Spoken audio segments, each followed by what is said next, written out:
நேயர்கள் அனைவருக்கும் என்னுடைய முதற்கண் வணக்கங்கள்.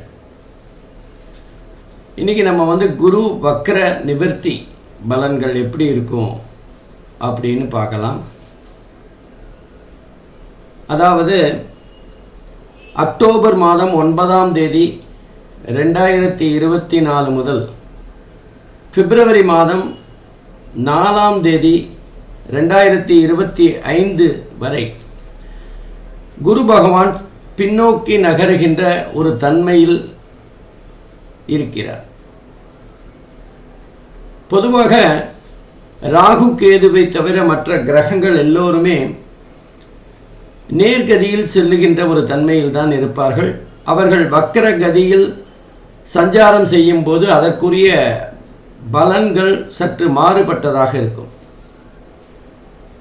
அந்த குரு வக்கர பலன்களில் நம்ம பார்த்துட்டோம்.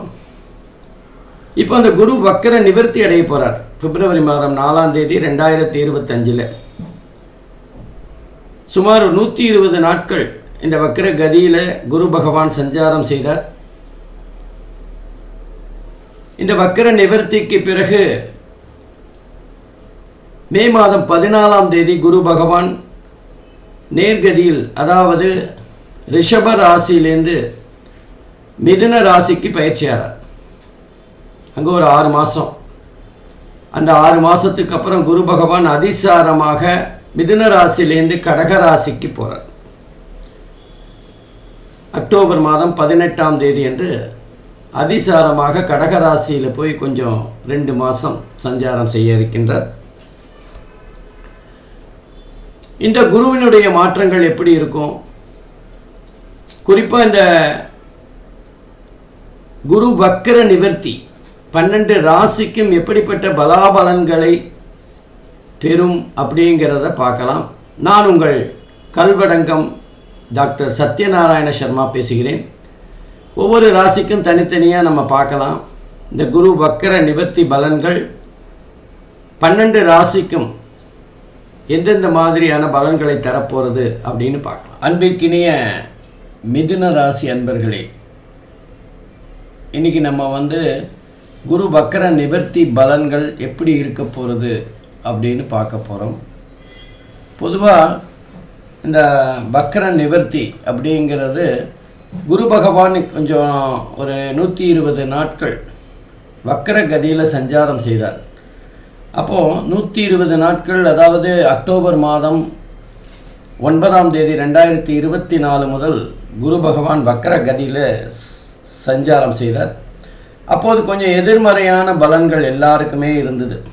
குறிப்பாக சொல்லணுன்னா மிதுன ராசி அன்பர்களுக்கு கொஞ்சம் யோகங்களை தந்த காலம் அப்படின்னு சொல்லலாம். ஏன்னா குரு 12ல் உட்காந்துருக்கார். சுப செலவுகளை அள்ளித்தரக்கூடிய 12வது இடத்துல குரு பகவான் உட்காந்துருக்கறனால மிதுன ராசிக்காரர்களுக்கு கொஞ்சம் இந்த 120 நாட்கள் எதிர்பாராத யோகங்களை தந்திருக்கும். குடும்பத்தில் ஒரு சந்தோஷமான சூழ்நிலைகள் தந்திருக்கும். இப்போது அந்த வக்கர நிவர்த்தி எந்த மாதிரியான பலனை தரப்போகிறது அப்படின்னு பார்த்தீங்கன்னா, முதல்ல மிதுன ராசிக்காரர்களோட குணம் பார்க்கணும். அவங்களுக்கு எப்போவுமே மற்றவங்களுக்காக வாழக்கூடியவர்கள். அவர்கள் தயாள குணம். அதே நேரத்தில் அவங்க பார்த்திங்கன்னா எல்லாருக்கும் உதவி செய்யணும்னு நினைப்பாங்க. ரொம்ப ரொம்ப சுறுசுறுப்பாக செயல்படக்கூடியவர்கள். ஆனாலும் சூழ்நிலை கைதிகளாக இருப்பார்கள். சில நேரங்களில் அவங்களோட குணங்களுக்கு எதிராக அவங்களே செயல்படுறத பார்க்கலாம். அது மாத்திரம் இல்லாமல் பல நேரங்கள் அவங்க உடல் சோர்வு, ஆரோக்கியத்தை பற்றி கவலைப்படாதவங்க மிதுன ராசிக்காரர்கள். ஆனால் பல சமயங்களில் அவங்களுக்கு உடல் சோர்வை தவிர மனசோர்வு அதிகமாக இருக்கும். அந்த மாதிரி இருக்கிற அந்த மிதுன ராசிக்காரர்களுக்கு இந்த குரு வக்கர நிவர்த்தி இந்த காலகட்டம் எப்படி இருக்கும் அப்படின்னு பார்த்திங்கன்னா, ரொம்ப சிறப்பு அப்படின்னு சொல்ல முடியாட்டாலும் பொதுவாக 12வது இடத்துல குரு பகவான் எதிர்பாராத செலவுகளை தருவார். என்ன ஒரு விஷயம் செலவாக இருந்தாலும் அது சுப செலவுகளாக இருக்கும். குழந்தைகளோட படிப்பு செலவுக்கு, அல்லது நகை ஆபரணங்கள் வாங்கிறது, சொத்து ஏதாவது வாங்கிறது, வீடு நிலம் வாங்கிறது போன்ற ஏதாவது ஒரு சுப செலவுகளை இந்த காலகட்டத்தில் செய்ய வச்சிருவார். பொதுவாக 12வது வீட்டில் குரு பகவான் இருக்கும்போது ஜாதகருடைய பேச்சு திறமை அதிகரிக்கும். அவர்களுடைய பேச்சுக்கு ஒரு மதிப்பு, மரியாதை, அந்தஸ்து எல்லாமே இருக்கக்கூடிய காலகட்டமாக இருக்கும். அவங்கள பார்த்து ஒதுங்கி போனவங்க கூட இந்த காலகட்டத்தில் அவங்கக்கிட்ட வந்து பேச்சு, அவங்கக்கிட்ட ஒரு ஆலோசனையை பெறக்கூடிய காலகட்டமாக இருக்கும். பண வரவு, பொதுவாக மிதுன ராசிக்காரர்கள் பணத்தை துரத்தாதவர்கள். அதனால் அவங்களுக்கு அந்த பணத்தோட அருமை தெரியறது கொஞ்சம் கஷ்டம்தான். தாராளமாக செலவு செய்வாங்க. கொஞ்சம் ஆடம்பரமாக வாழணும் அப்படிங்கிற எண்ணம் இருக்கும். அதுவும் குடும்பத்தில் இருக்கிற குழந்தைகள், கணவனோ மனைவியோ யாராக இருந்தாலும் அவர்களுடைய சந்தோஷத்திற்காக பணம் தாராளமாக செலவழிப்பார்கள். இன்னும் சொல்லப்போனால் பொதுவாக மிதுன ராசிக்காரர்களுக்கு ஓட்டைக்கை அப்படின்னு தான் சொல்லணும். பணம் செலவாகிறத பற்றி கவலையே பட மாட்டாங்க. செலவு பண்ணுறதுக்கு கையில் பணம் இருக்கணும், அவ்வளோதான். கையில் 100 ரூபா இருந்தால் அந்த 100 ரூபா செலவு பண்ணுற வரைக்கும் எந்த ரெஸ்ட்ரிக்ஷனுமே அவங்களுக்கு இருக்காது. அந்த மாதிரியான அந்த மிதுன ராசிக்காரர்களுக்கு இந்த காலகட்டத்தில் ஆன்மீகம் சம்பந்தமாக, தெய்வீகம் சம்பந்தமாக ஏதாவது செலவுகள் இருக்கும். கோவிலுக்கு கும்பாபிஷேகத்துக்கு பணம் கொடுக்கறது, கோவில் நன்கொடை தர்றது, கோவிலில் அன்னதானம் போடுறது, கோவில் வழிபாடுகள், இந்த மாதிரி நிறைய விஷயங்கள் ஆன்மீகம் சம்பந்தமாக புனித பயணங்கள் மேற்கொள்கிறது, இந்த மாதிரி நிறைய விஷயங்கள் அவங்க இந்த காலகட்டத்தில் செலவு செய்வாங்க. குறிப்பாக மலையில் இருக்கிற ஏதாவது கோவிலுக்கு சென்று வழிபடக்கூடிய காலகட்டமாக இருக்கும். ஆகவே மிதுன ராசிக்காரர்கள் நற்பணிகள் மூலமாக ஏதாவது செலவு செய்கின்ற ஒரு சூழ்நிலை கூட இந்த காலகட்டத்தில் இருக்கும். பொதுவாகவே மிதுன ராசிக்காரர்கள் உதவிகள் செய்கிறதுல ரொம்ப ஆர்வம் அதிகமாக இருக்கும். அதுவும் இந்த குறிப்பாக இந்த 12வது வீட்டில் இருக்கும்போது தான தர்மங்களுக்காக அதிகமாக பணம் செலவழிக்கிற ஒரு சூழ்நிலையை பார்க்கலாம். மொத்தத்தில் அவங்க கையில் பணம் விரயமாகும்னு சொல்ல முடியாது, சுப செலவுகளை தருகின்ற காலகட்டமாக இருக்கும். அதே நேரத்தில் குருவோட பார்வை அப்படிங்கிறது, குருவோட 5, 7, 9வது பார்வை மிதுன ராசிக்காரர்களுக்கு 4, 6, 8 ஆகிய முக்கியமான இடங்களில் வருது. பொதுவாகவே 4, 6, 8 ஆகிய இடங்கள் அசுபஸ்தானம், பாதகமான பலனை தருகின்ற ஒரு இடம் அப்படின்னு சொல்லுவாங்க. ஆனால் இந்த 12வது இடத்துல குரு பகவான் இருந்து பார்வையை காட்டுறதுனால அந்த 4, 6, 8 ஆகிய அசுபஸ்தானங்கள் அல்லது நோயை தருகின்ற இடங்கள் கொஞ்சம் குரு பார்வையினால் கோடி நன்மைகளை பெறப்போகிறது. 4வது இடம் அப்படிங்கிறது தாயை பற்றி சொல்லுகின்ற இடம், தாயாருடைய நலனில் அக்கறை எடுத்துக்கொள்ளுகின்ற ஒரு காலகட்டமாக இருக்கும்.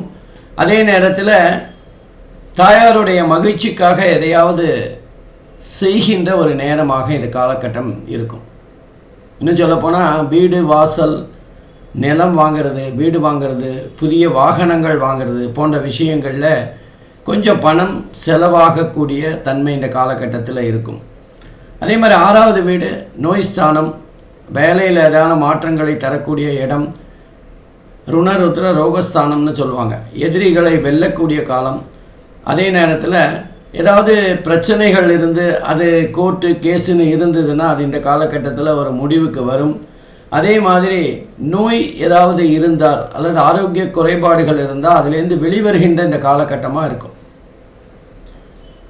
அதே நேரத்தில் 8வது வீடு என்று சொல்லப்படுகின்ற நம்முடைய சுய கௌரவத்தை பாதிக்கின்ற பல விஷயங்கள்லேருந்து இந்த காலகட்டத்தில் ஜாதகர் வெளியில் வருவார்.